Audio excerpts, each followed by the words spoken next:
ചാനലിലേക്ക് സ്വാഗതം. ഇന്ന് നമ്മൾ വളരെ ടേസ്റ്റി ആയിട്ടുള്ളതും അതുപോലെ തന്നെ ഹെൽത്തി ആയിട്ടുള്ള കർക്കിടക സ്പെഷ്യൽ ഔഷധക്കഞ്ഞിയായിട്ടാണ് വന്നിരിക്കുന്നത്. അപ്പോൾ ഇനി കൂടുതൽ വില കൊടുത്തിട്ട് ഔഷധ കഞ്ഞിക്കിറ്റൊന്നും വാങ്ങിക്കേണ്ട ആവശ്യമില്ല.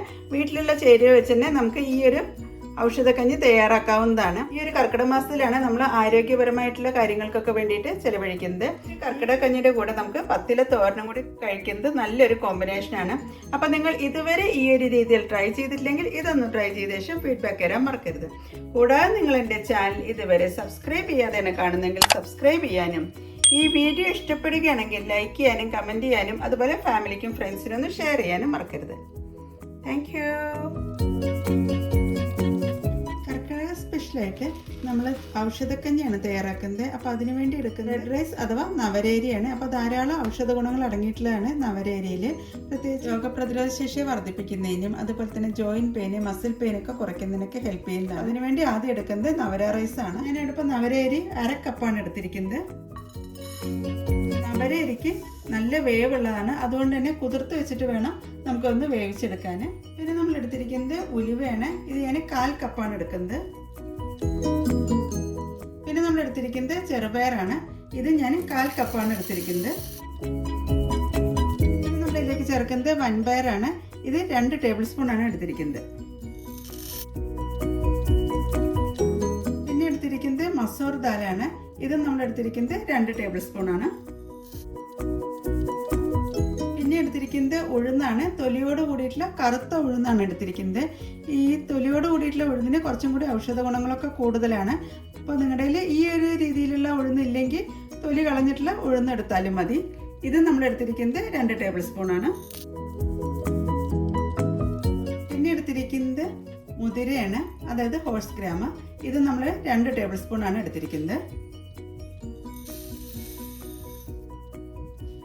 പിന്നെ എടുത്തിരിക്കുന്നത് റാഗി അതാറി എന്ന് പറയുന്ന ധാന്യമാണ്, അതായത് കോറ. ഇത് നമ്മൾ എടുത്തിരിക്കുന്നത് 2 ടേബിൾ സ്പൂൺ ആണ്.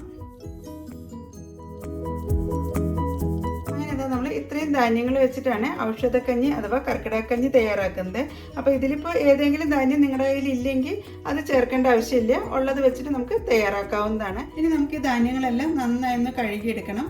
ചിലപ്പോൾ മുതിരയിലും അതുപോലെ തന്നെ കോറയിലൊക്കെ കല്ലുണ്ടാവാനുള്ളൊരു ചാൻസ് ഉണ്ട്.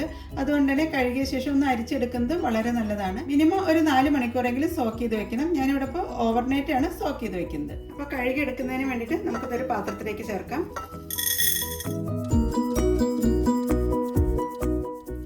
ആദ്യം നമുക്ക് 2-3 പ്രാവശ്യം ഒന്ന് കഴുകിയെടുക്കാം. അതിന് ശേഷമാണ് നമ്മളത് സോക്ക് ചെയ്ത് വെക്കുന്നത്. കഴുകിയെടുക്കുമ്പോൾ തന്നെ എൻ്റെ വെള്ളത്തിൻ്റെ കളറൊക്കെ ഒന്ന് മാറി വരുന്നത് കാണാം. ഒരു 3 പ്രാവശ്യം കഴുകിയെടുത്ത ശേഷമാണ് നമ്മളത് സോക്ക് ചെയ്ത് വെക്കുന്നത്. ഇനി നമുക്ക് അതിൻ്റെ വെള്ളം മാറ്റാം. അതിന് ശേഷം 2 പ്രാവശ്യം കൂടി ഒന്ന് കഴുകിയ ശേഷം സോക്ക് ചെയ്ത് വെക്കാം. അതിനകത്ത് ഞാനൊരു 3 പ്രാവശ്യം കഴുകിയെടുത്ത ശേഷം അരിച്ചെടുത്തിട്ടുള്ളതാണ്. ഇനി നമുക്കിത് സോക്ക് ചെയ്യാൻ വേണ്ടി വെക്കാം. ഞാനിവിടെ ഇപ്പോൾ ഓവർനൈറ്റ് ആണ് സോക്ക് ചെയ്ത് വെക്കുന്നത്.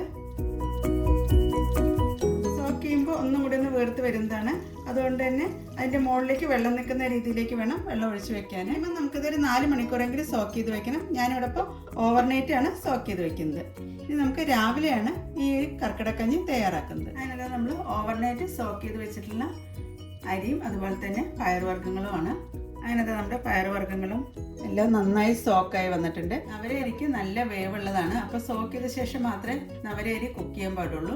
ഇനി നമുക്കത് കുക്കറിലാണ് വേവിച്ചെടുക്കുന്നത്. ഞാനിപ്പോൾ കുക്കറിലേക്ക് ഈ ഒരു വെള്ളത്തോടു കൂടി തന്നെയാണ് ചേർക്കുന്നത്.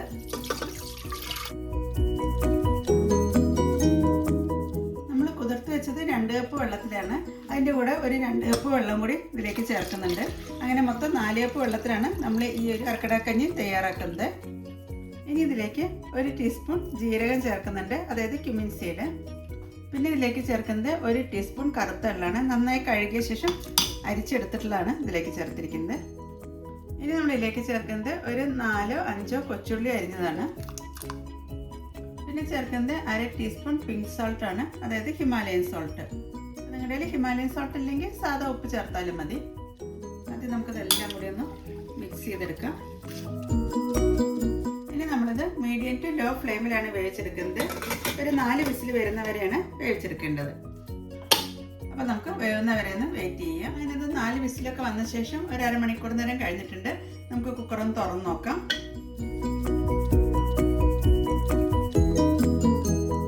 നമ്മൾ ചേർത്തിരിക്കുന്ന പയറുവർഗ്ഗങ്ങളെല്ലാം നന്നായി വെന്തന്നെ വന്ന് കിട്ടിയിട്ടുണ്ട്. അതുപോലെ തന്നെ കുറച്ച് വെള്ളമാണുള്ളത്. ഇനി നമുക്കിതിലേക്ക് കുറച്ചും കൂടി ഒരു ടേസ്റ്റ് കിട്ടാൻ വേണ്ടിയിട്ട് നമുക്ക് ഇതിനകത്തേക്ക് ഒരു അരപ്പും കൂടി ചേർക്കുന്നുണ്ട്. അത് അരപ്പായിട്ട് വേണമെങ്കിൽ ചേർക്കാം, അതല്ലെങ്കിൽ നിങ്ങൾക്ക് ഇതിലേക്ക് തേങ്ങാപ്പാൽ വേണമെങ്കിൽ പിഴിഞ്ഞ് ചേർക്കാവുന്നതാണ്.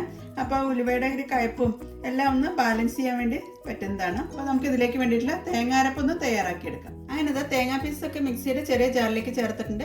അരമുറി തേങ്ങയാണ് ഇതിലേക്ക് വേണ്ടി എടുത്തിരിക്കുന്നത്. പിന്നെ നമ്മൾ ഇതിലേക്ക് ചേർക്കുന്നത് ഒരു 5 കൊച്ചുള്ളിയാണ്. പിന്നെ നമ്മൾ ചേർക്കുന്നത് 1 ടീസ്പൂൺ മുഴുവനോടെയുള്ള കുരുമുളകാണ്. ഒരു 1/4 ടീസ്പൂൺ കടുക് ചേർക്കുന്നുണ്ട്. പിന്നെ ചേർക്കുന്നത് 1/2 ടീസ്പൂൺ മഞ്ഞൾപ്പൊടി. ആദ്യം നമുക്കിതൊന്ന് ക്രഷ് ചെയ്തെടുക്കാം. അതിന് ശേഷമാണ് വെള്ളം ചേർത്ത് നന്നായി അരച്ചെടുക്കുന്നത്. ഞാനത് അരപ്പൊക്കെ നന്നായി ഒന്ന് ക്രഷ് ചെയ്തെടുത്തിട്ടുണ്ട്. ഇനി ആവശ്യത്തിന് വെള്ളം കൂടി ചേർത്ത് നന്നായി ഒന്ന് അരച്ചെടുക്കാം. അതിന് നമ്മൾ അരച്ചെടുത്തിട്ടുള്ള അരപ്പൊക്കെ നന്നായി അരഞ്ഞിനെ കിട്ടിയിട്ടുണ്ട്. ഇനി നമുക്കിത് കഞ്ഞിയിലേക്ക് ചേർക്കാം. അതിന് നമ്മൾ അരച്ച് വെച്ചിട്ടുള്ള അരപ്പാണ് കഞ്ഞിയിലേക്ക് ചേർക്കുന്നത്. അതിനുശേഷം കഞ്ഞിക്ക് ആവശ്യമായിട്ടുള്ള വെള്ളം കൂടി ഇതിലേക്ക് ചേർക്കാം. ഞാനിതിലേക്ക് ഒരു 1/4 കപ്പ് വെള്ളം കൂടി ചേർക്കുന്നുണ്ട്. മിക്സി കഴുകിയ വെള്ളമാണ് ചേർക്കുന്നത്. ഇനി ചെറുതായിട്ടൊന്ന് തിളയ്ക്കുന്നവരെ ഒന്ന് വെയിറ്റ് ചെയ്യാം. അപ്പോൾ നമ്മുടെ ഈ കർക്കിടക്കഞ്ഞി ഒത്തിരി ലൂസായിട്ടല്ല ഇരിക്കുന്നത്, കുറച്ച് തിക്കായിട്ടുള്ള ഒരു കഞ്ഞിയാണ്. അപ്പോൾ ഓരോരുത്തരും അവരവരുടെ ഇഷ്ടത്തിനനുസരിച്ച് ഇത് കഞ്ഞിയുടെ കൺസിസ്റ്റൻസി കുറയ്ക്കുകയൊക്കെ ചെയ്യാവുന്നതാണ്. അപ്പോൾ ഈ ഒരു രീതിയിലാണ് നമ്മുടെ കർക്കിടക്കഞ്ഞി ഇരിക്കുന്നത്. ഇനി നമുക്കിതിലേക്കൊന്ന് താളിച്ചും കൂടി ചേർക്കാനുണ്ട്. ഈ ഒരു സമയത്ത് നമുക്ക് ഇതിൻ്റെ ഉപ്പ് നോക്കാം. ഞാൻ ഇപ്പോൾ ഉപ്പ് നോക്കിയ സമയത്ത് കുറച്ച് ഉപ്പിൻ്റെ ഒരു കുറവുണ്ട്. ഞാൻ ഇതിലേക്ക് ഹിമാലയൻ പിങ്ക് സോൾട്ടാണ് ചേർക്കുന്നത്. അങ്ങനെ സോൾട്ടും ചേർത്ത ശേഷം നന്നായി ഒന്നുകൂടി ഒന്ന് ഇളക്കി യോജിപ്പിക്കാം. ചെറുതായിട്ടൊന്ന് ചൂടായി വന്നാൽ മതി, വല്ലാണ്ട് തിളപ്പിക്കേണ്ട ആവശ്യമൊന്നുമില്ല. നമ്മൾ ചേർത്ത അരപ്പൊക്കെ ഒന്ന് ചൂടായി കിട്ടിയാൽ മതി. അങ്ങനെ നമ്മൾ അരപ്പൊക്കെ ചേർത്ത ശേഷം ചെറുതായിട്ട് ചൂടായി വരാൻ തുടങ്ങിയിട്ടുണ്ട്. ഈ ഒരു രീതി ആവുന്നവരെ നമുക്ക് ചൂടാക്കി എടുത്താൽ മതി. ഇനി നമുക്ക് ഇതിൻ്റെ ഫ്ലെയിം ഓഫ് ചെയ്യാം. ഉള്ളി മൂപ്പിച്ച് ചേർക്കാൻ വേണ്ടി ഞാനൊരു തട്ട്കാപ്പാൻ വെച്ചിട്ടുണ്ട്. ഇതിലേക്ക് നമുക്ക് മിൽമയുടെ നെയ്യാണ് ചേർക്കുന്നത്. 1 ടേബിൾ സ്പൂൺ നെയ്യ് നമുക്ക് ഇതിലേക്ക് ചേർക്കാം. അതിനിതാ നമ്മുടെ നെയ്യൊക്കെ നന്നായി ചൂടായി വന്നിട്ടുണ്ട്. ചൂടായ നെയ്യിലേക്ക് കുറച്ച് കൊച്ചുള്ളി അരിഞ്ഞാണ് ചേർക്കുന്നത്. ഒരു 8-10 കൊച്ചുള്ളി അരിഞ്ഞ് ചേർക്കാം. അപ്പോഴേക്കും നമുക്ക് കർക്കിടക്കഞ്ഞിയൊക്കെ ഒരു സെർവിംഗ് ബൗളിലേക്ക് മാറ്റാം.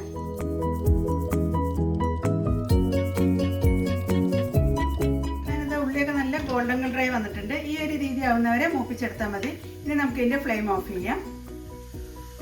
അങ്ങനത്തെ ഉള്ളി മൂപ്പിച്ച് നമുക്ക് കഞ്ഞിയിലേക്ക് ചേർക്കാം. അങ്ങനത്തെ വളരെ ഹെൽത്തി ആയിട്ടുള്ള ഔഷധക്കഞ്ഞി അഥവാ കർക്കിടകക്കഞ്ഞിയാണ് നമ്മൾ തയ്യാറാക്കിയിരിക്കുന്നത്. വീട്ടിലുള്ള ചേരുവ വെച്ച് തന്നെ നമുക്ക് ഈ ഒരു ഔഷധക്കഞ്ഞി തയ്യാറാക്കാവുന്നതാണ്. ഇത് 7 ദിവസമോ അല്ലെങ്കിൽ 21 ദിവസമൊക്കെ കഴിക്കുന്നത് ശരീരത്തിന് വളരെ നല്ലതാണ്.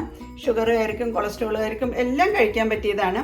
അപ്പോൾ നിങ്ങൾ ഇതുവരെ ഈ ഒരു രീതിയിൽ ട്രൈ ചെയ്തിട്ടില്ലെങ്കിൽ ഇതൊന്ന് ട്രൈ ചെയ്ത ശേഷം ഫീഡ്ബാക്ക് തരാൻ മറക്കരുത്. Thank you.